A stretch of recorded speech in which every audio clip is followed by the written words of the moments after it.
Hola, soy Juan Matías y esto es Overtime. Y aquí tenemos a nuestro compañero Pablo a la cámara. Ahí estoy grabando porque esta maravilla es una de las cámaras de vídeo que se usaban en la época, en los años 90, 80 aproximadamente. Años 70. Años 70. Y como ha dicho Juan, estamos en el Cine Club de Overtime.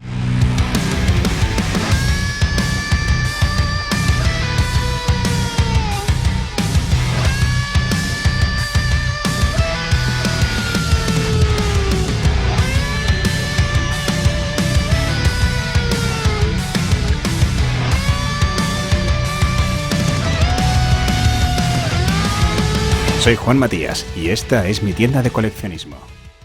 La guerra de Vietnam comienza desde el 1 de noviembre de 1955 hasta el 30 de abril de 1965, con la derrota de los Estados Unidos. Este enfrentamiento se produjo con el bloque comunista y el otro bloque, que era el bloque capitalista, ¿no? En estos, los países que se unieron fue la Unión Soviética, Vietnam del Norte, Corea del Norte, China y Cuba. Estos se enfrentaron contra el capitalismo de Estados Unidos, en los cuales se metieron Vietnam del Sur, Corea del Sur, Australia, Laos, Yemen, Filipinas y Tailandia. El Vietnam que conocemos a día de hoy es un país unificado, pero no obstante, en esa época teníamos el Vietnam del Norte, que como han comentado es el bloque comunista, y el Vietnam del Sur, que era el más capitalista. ¿Qué ocurre? La guerra se originó originalmente en la parte sur del país, ¿no? En ese Vietnam del Sur, donde los estadounidenses estaban desplegando tropas por toda la zona, incluido terreno de selva, terreno de costa y montaña. Pero aquí las bajas principales no son de los estadounidenses, ya que solo alcanzaba en torno a 58.000 personas, que bueno, ya de por sí 58.000 personas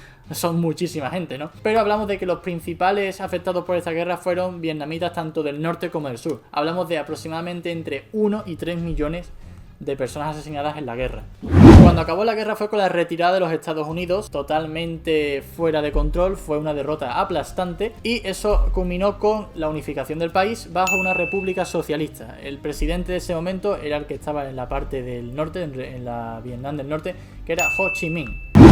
Por supuesto, aquí hubo siempre dos personas principales en esta guerra. Por supuesto, el presidente de los Estados Unidos, el señor Dwight Eisenhower, y el presidente de la Unión Soviética en aquel momento, que era el famoso Nikita Khrushchev. El armamento que se usó en esta guerra fue un armamento muy conocido. De hecho, tenemos el M16. Este M16, que si no me equivoco, se impulsó en la guerra de Vietnam. Los soldados lo que hacían, que como ellos vivían entre lluvia, humedad, barro y demás, ese armamento se le atascaba muchísimo. Y lo que usaban era profilácticos para evitar que se encasquillase en los M16. Después había una ametralladora que es la que usó en Acorralado, a la famosa ametralladora de Acorralado de Rambo, era la M60, esa que es una ametralladora con un disparo increíble, ¿vale? También hablamos del M79, los famosos ataques de napalm. Estos ataques de napalm se produjeron en la guerra de Vietnam. Y las bajas por culpa de este ataque de napalm no solo fueron vietnamitas, sino también cuando volvieron regresaron a los Estados Unidos, el napalm produjo muchísimo cáncer, ¿vale? A todos los soldados en concreto. También tenían las minas M14 y los lanzallamas famosos, que eran los que metían por los orificios de las cuevas de vietnamitas. También teníamos el UH, que este helicóptero fue fantástico. A día de hoy se sigue usando incluso en temas de rescate.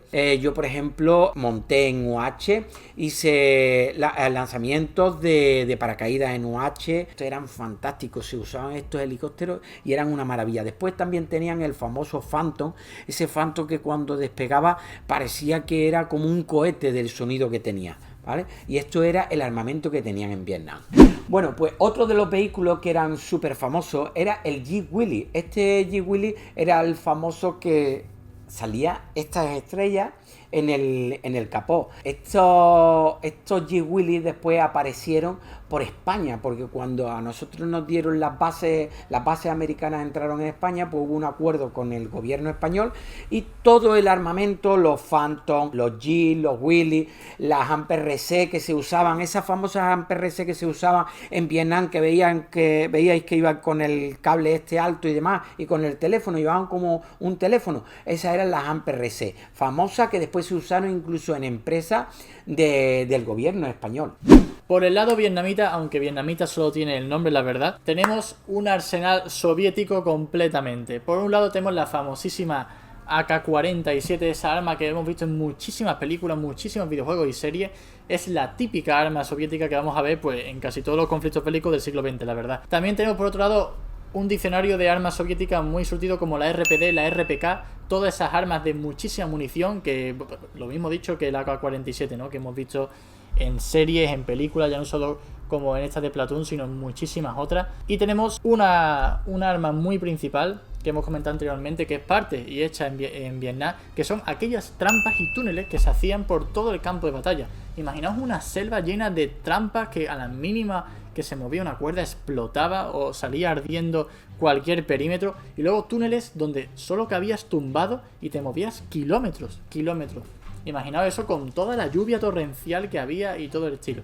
Y por el lado de los vehículos vietnamitas, ponemos muy poco surtido, por supuesto, también Made in Russia. Tenemos por un lado el MiG, que tenía varias variantes, pero vamos, se resume en MiG. Era un vehículo de no mucha densidad que circulaba por todos esos pocos llanos y poco terreno montañoso que quedaban dentro de la Vietnam del Sur.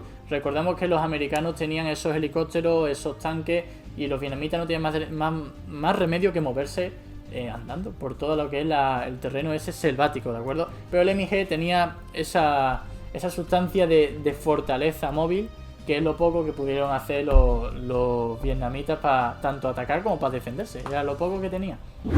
Ahora hablemos de la geografía que tiene tanto Vietnam del Norte como del Sur. En conjunto suma unos 333.000 kilómetros cuadrados aproximadamente, obviamente, pero hablemos de que cada una tenía un poquito más o un poquito menos. Era una cosa de, hablemos que la del norte tiene unos 157.000 kilómetros cuadrados y la del sur, los restantes, unos 133 aproximadamente. Pero eso no es lo protagonista de esto, porque el problema aquí era toda esa selva que teníamos en el campo de batalla. Los soldados no tenían más remedio que dormir con todo tipo de animales e insectos que les rodeaban por las noches, y ya no hablemos de los mosquitos, que eso es cosa que odio muchísimo. Pero el terreno aquí principal era el montañoso y también el fangoso, ya que las lluvias torrenciales eran muy fuertes. No solo te llovía de arriba abajo, sino de izquierda a derecha, de derecha a izquierda. Era horrible, era imposible dormir en Vietnam. Claro que las personas que ya han vivido allí y han nacido allí pues están acostumbrados, ¿no? Pero para los americanos que llegaron ahí con esas ansias heroicas de ganar la guerra, se quedaron un poco aguados, vamos a decirlo, debido a esas lluvias torrenciales y por supuesto toda esa humedad que había en esa selva, ¿no? Es considerada una de las películas que se acerca más a la realidad de la guerra del Vietnam. De hecho, Oliver Stone basa esta película en el tiempo que él estuvo en la guerra de Vietnam. Casi todos los protagonistas que salen en la película son compañeros suyos que él plasma en el film, ¿no? Los soldados normalmente se reclutaban en barrios humildes de Estados Unidos, en pueblos muy, muy pequeños y alejados de lo que eran las ciudades. Podemos decir que, por ejemplo, el protagonista, Charlie Sheen, era rico. Un momento de la película, o sea, se lo dicen: como tú que eres rico, vienes a esta guerra. Y todo se rueda en Filipinas. De hecho, unos días antes de rodar la película, se forma una revolución. La película puede que esté basada en un hecho bélico que perdió Estados Unidos, pero desde luego el director estadounidense tuvo su gloria, ya que consiguió 15 nominaciones, y no solo a los Oscars, sino también a los premios BAFTA, Globos de Oro, y dentro de los Oscars tuvo 8 nominaciones, entre ellas premiada a Mejor Película, Mejor Actuación y Mejor Sonido, entre otras. Dentro de la parte de todos los actores que engloban este film, tenemos por un lado al famoso Charlie Sheen, también tenemos a el futuro Duende Verde de Spider-Man, que es Willem Dafoe, pero no solo eso, sino que todos los actores tuvieron que someterse a un entrenamiento que normalmente un militar necesita 8 semanas para coger ese ritmo. Los actores solo tuvieron apenas unos 15 días para poder coger ese ritmo, para poder vivir el Vietnam dentro del cine, ¿no? Una nota muy especial sobre el tema de los actores. Aquí hay dos actores que empezaron su carrera prácticamente con esta peli, y entre ellos tenemos a nuestro famoso Johnny Depp y también a Kevin Dillon, unos actores que, como muchos sabemos, en el futuro tienen su carrera más que marcada con otras películas. Ya para finalizar, tenemos algo que nos encanta aquí dentro del Cine Club Overtime, y es la música. Tenemos unos auténticos temazos, ¿a que sí, Juan?, dentro de lo que es esta película. Hombre, Fortune Song de la Creed Revival. Esto es, vamos, el temazo de la película, pero os paso con el otro tema. Ahí de los famosos Rolling Stone tenemos Painting Black, que suena en momentos súper cruciales dentro de la película. Además, una película de 2 horas, o sea, que son temazos que se van repitiendo, que a día de hoy, ¿cuánto costaría meter esos temazos a día de hoy? ¿No? Porque con el tiempo eso va cogiendo muchísimo valor. Pues la verdad, Pablo, que con estos temas y estos temas que hemos estado hablando, sobre todo de la película, creo que os estamos animando a que veáis la película de nuevo a aquel que no la haya visto, y a aquel que lo haya visto, pues le hagamos un recordatorio para que la pueda repetir de nuevo. Exactamente, recordad que tenéis la película disponible en Apple TV con la máxima calidad. Recordemos que es una película que salió en el año 86, o sea, eso ha pasado por muchísimos remasters, pero en Apple TV se ve muy bien, lo tenéis ahí disponible. Y para los más fanáticos que la tengan en su casa en VHS, vosotros sois los verdaderos soldados de Vietnam. Totalmente, y nosotros nos hemos puesto las camisetas con las estrellas, que son las que tenemos en la tienda, para rememorar esta película y de la época de Vietnam. Totalmente. Os mandamos un saludo y os esperamos en la próxima. Esto ha sido el Cine Club de Overtime. Recordad, seguidnos en las redes. ¿Nos quieres decir el repaso de las redes, Juan? Pues la verdad que nos podéis seguir a través de YouTube, TikTok, Instagram, Twitter, también tenemos Twitter, se nos ha olvidado Twitter. Fanático Twitter. Y por supuesto nuestra maravillosa página web donde podéis ver un montón de artículos, no solo artículos bélicos, tenemos música, tenemos películas, antigüedades, aquí en el universo de Overtime, a través del tiempo. Recordad, no podéis faltar a las subastas en directo cada 15 días. Nos despedimos de todos vosotros. Adiós. Pablo, y por la parte que me compete, Juan Matías. Hasta la próxima. Adiós.